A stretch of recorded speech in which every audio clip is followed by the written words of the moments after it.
ঘুমাতে যাওয়ার সময় মোবাইলে কোরআন ছেড়ে ঘুমালে কোনো অসুবিধা আছে কিনা? উত্তর হলো, কোরআনে কারীম মূলত আমরা তেলাওয়াত শোনার উদ্দেশ্যে কোনো অডিও চালু করে রাখতে পারি, এবং যদি আপনার উদ্দেশ্য থাকে যে আমি শুনতে শুনতে ঘুমিয়ে যাব, তাহলে সেক্ষেত্রে এটা মৌলিকভাবে কোনো গুনাহের বিষয় নয়। তবে উত্তম হয় যদি আপনি এমন কোনো সিস্টেম করে রাখতে পারেন যে আপনার ঘুম আসতে হয়তো আধা ঘন্টা লাগবে, তো নির্দিষ্ট সময় পর্যন্ত তেলাওয়াত চললো, আপনি মনোযোগ দিয়ে সেটা শুনলেন, শুনতে শুনতে ঘুমিয়ে পড়লেন, এরপর এটা নির্দিষ্ট সময় বন্ধ হয়ে গেল, সেটা হলে ভালো। কারণ কোরআনে কারীম আপনি যদি রুকিয়ার উদ্দেশ্যে চালু করেন কিংবা তেলাওয়াত শুনে সওয়াব আহরণ করার উদ্দেশ্যে তেলাওয়াত চালু করেন, তাহলেও সেক্ষেত্রে শোনাটা গুরুত্বপূর্ণ। বাট আপনি ঘুমায় যাচ্ছেন আর ঘন্টায় ঘন্টা সেটা চলছে, বিদ্যুৎ বিল উঠছে কিংবা ব্যাটারি চার্জ যাচ্ছে কিংবা সেটা কেউ শুনছে না অথচ এটা চলছে, তো এরকমটি করা অনুত্তম।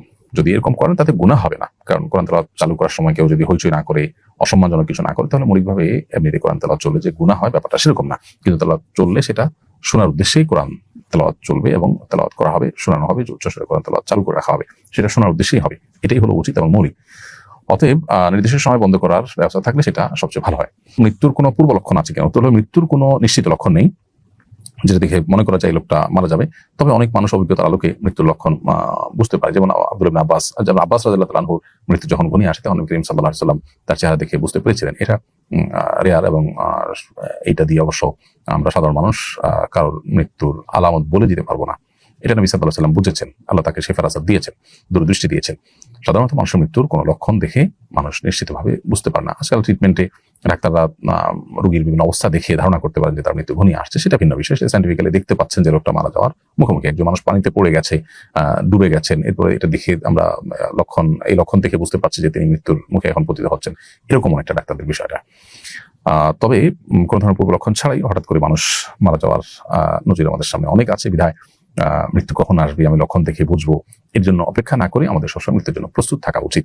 স্বামী এবং স্ত্রী ওমরায় গিয়েছেন, সেখানে স্ত্রী গর্ভবতী হয়েছেন, এখন তাদের উপর ইসলামের বিধান কি? ভাই সোহেল রানা, ওমরার সফরে যদি কেউ যান এবং ওমরার সফরের যেই সময়টাতে শারীরিক সম্পর্ক স্বামী স্ত্রীর মধ্যে নিষিদ্ধ, সেরকম সময় যে তারা শারীরিক সম্পর্ক করে থাকেন, অর্থাৎ এহরামের কাপড় পরে যখন তারা ওমরার নিয়ত করেছেন তখন থেকে নিয়ে তওয়াফ সাই শেষ করে মাথার চুল পুরুষরা মুন্ডন করা, নারীরা ছোট করা, তার আগ পর্যন্ত এই যে সময়টা, এই সময়টার মধ্যে যদি স্বামী স্ত্রীর মধ্যে শারীরিক সম্পর্ক হয়ে থাকে, তাহলে দেখতে হবে যে এটা তওয়াফের আগে হয়েছে কিনা। তওয়াফের যদি 4 চক্কর সম্পন্ন করার আগেই এরকমটি হয়ে থাকে, সেটা হোটেলে হতে পারে, তওয়াফের আগে হতে পারে, মাঝে যদি এরকম শারীরিক সম্পর্ক হয়ে থাকে, তাহলে সেক্ষেত্রে ওমরা ভঙ্গ হয়ে যাবে, ওমরাটা আবার আদায় করতে হবে। এবং এই যে এহরামরত অবস্থা যে সমস্ত বিষয়গুলো নিষিদ্ধ, সেগুলো না মানার কারণে, অর্থাৎ স্বামী স্ত্রীর সম্পর্ক, শারীরিক সম্পর্ক কিংবা যৌনতা সংশ্লিষ্ট ক্রিয়াকর্ম থেকে বেঁচে থাকাটা আবশ্যক এই এহরামরত অবস্থাতে, সেটা তারা লঙ্ঘন করেছেন, সেজন্য তাদেরকে দম দিতে হবে, অর্থাৎ একটা ছাগল অথবা দুম্বা বা ভেড়া এটা মক্কা জবাই করে গরিবদেরকে খাওয়াতে হবে কিংবা কোনো প্রতিষ্ঠানকে দায়িত্ব দিতে হবে। পাশাপাশি এই ওমরা যে তাদের এই ওমরাতে যে অসুবিধা তৈরি হলো বা তারা যে সমস্যা সৃষ্টি করলেন, এটার জন্য এই ওমরা যদিও কন্টিনিউ তারা করবেন, শেষ করবেন, কিন্তু পরবর্তীতে ওমরার কাজাও তাদেরকে করতে হবে, তার একটা ওমরা তাদেরকে এহরাম পরিণত করে করতে হবে। আর যদি তওয়াফ হয়ে যেয়ে থাকে, তারপরে হয়, সাইর পরে হয়, মাথার চুল চাচা বা মুন্ডন করার আগে হয়, তাহলে সেক্ষেত্রে দম দিতে হবে এবং দম দেওয়ার ফলে তাদের ওমরা বিশুদ্ধ হয়ে যাবে।